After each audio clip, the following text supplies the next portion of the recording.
मंगलवार की सुबह और इनफैक्ट यह है हफ्ते का पहला कारोबारी सत्र। अच्छा, बाकी सब अपनी जगह। पिछले हफ्ते की हाईलाइट थी 6 कारोबारी सेशंस, मंडे से सैटरडे तक काम। और यह हफ्ते की हाईलाइट है आराम। केवल आज मंगलवार को, बुधवार को और गुरुवार को करना है काम, क्योंकि कल राम मंदिर प्राण प्रतिष्ठान के चलते भारतीय बाजार बंद थे मंडे के दिन, और फ्राइडे को गणतंत्र दिवस के मौके पर एक नेशनल हॉलीडे है। तो सिर्फ 3 दिनों का एक बहुत ही छोटा ट्रंकेटेड वीक आपके सामने खड़ा है। पर छोटा ट्रंकेटेड वीक जरूर होगा, पर एक्शन से भरपूर नजर आएगा। भाई, खुलते ही किसी दिग्गज आईसीआईसीआई बैंक के तिमाही नतीजों पे हम रिएक्ट करने जा रहे होंगे। निफ्टी की सिप्ला ने भी नंबर्स प्रीपोन करके कल ही अनाउंस कर दिए। तो नंबर्स पर रिएक्ट करना है हमको। प्लस इस हफ्ते 200 से ज्यादा कंपनीज हैं जो अपने तिमाही रिजल्ट्स घोषित करने जा रही हैं।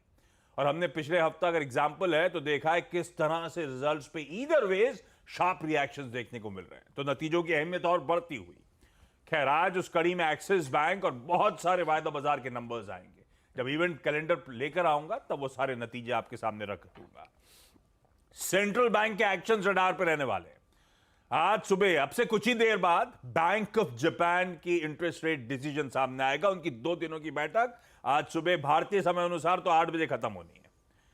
इसके अलावा इसी गुरुवार को, इसी हफ्ते, ईसीबी का इंटरेस्ट रेट डिसीजन भी शेड्यूल्ड है।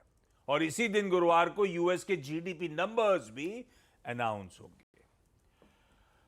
और एक बात और ध्यान रखिएगा, अब तक फोकस था राम मंदिर प्राण प्रतिष्ठान, और अब पूरा फोकस होगा इंटरिम बजट पे।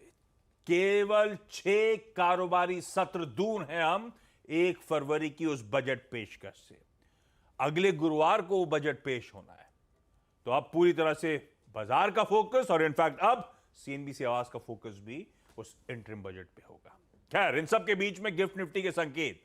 आमतौर पे जब वीकेंड के बाद एक छुट्टी होती है, एक्सटेंडेड वीकेंड होता है, तो 2 दिन के यूएस क्यूज डाइजेस्ट करने होते हैं। पर आज ऐसा नहीं है। मंडे को, फ्राइडे को जो कुछ हुआ था हमने डाइजेस्ट कर रखा है सैटरडे के ट्रेडिंग सेशन में। और अब हमें वो जो मंडे के ट्रेडिंग सेशन में यूएस में है वो डाइजेस्ट करना है। पर सैटरडे को थोड़ा सा अलग था। सैटरडे को शायद वॉल्यूम पार्टिसिपेशन हो सकता है ठंडा हो, तो हो सकता है कुछ बहुत क्यूज वहां से भी जो आ रहे हो आज डाइजेस्ट हो रहे होंगे इस एक्सटेंडेड वीकेंड के बाद जब हम लौट के आए। नीरज जी लौट के आ चुके हैं, ये बताएंगे आपको ग्लोबल समीकरण कैसे है। पिछले हफ्ते, भाई साहब दिखाइए जरा, पिछले हफ्ते की मार्केट का परफॉर्मेंस स्क्रीन पे है क्या?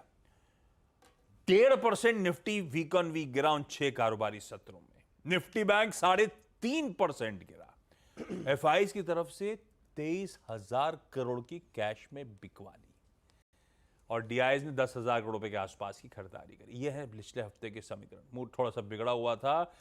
मेरे ख्याल से सब वो प्राण प्रतिष्ठान पे गोरे फोकस कर रहे होंगे। अब आएंगे बजट और ये सब समझने के लिए भारतीय बाजारों में।